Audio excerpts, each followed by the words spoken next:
Entre Tarn et Jonte, le village du Rosier. Alexandra Delante est petite fille de menuisier. C'est dans l'atelier de son grand-père, du côté de la Belgique, qu'elle a pris le virus.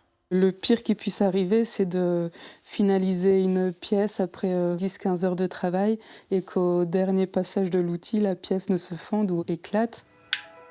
Dans son atelier, elle tourne des abat-jours en bois d'une grande finesse.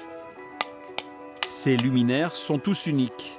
Pourtant, ce travail n'est venu que sur le tard, après avoir été scientifique. Ça me manquait cette créativité, ce côté manuel où on peut créer quelque chose de tangible aussi à la fin de la journée. On a créé une pièce, on l'a dans les mains, c'est palpable.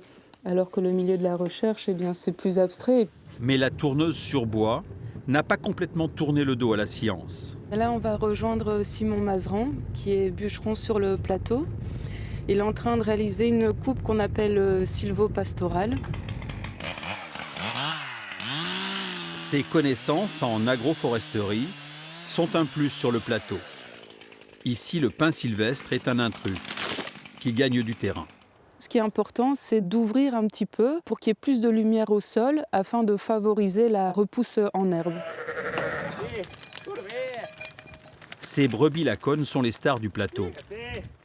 Rémi Mazeran en possède 287. S'il y a trop de résineux, comme c'est le cas ici, on perd de la ressource. Il y a des zones qui sont complètement fermées, où le troupeau n'accède plus et où il n'y a même plus de ressources.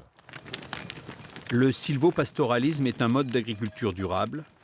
Et pour Alexandra, la petite tourneuse sur bois, en faire partie était une évidence.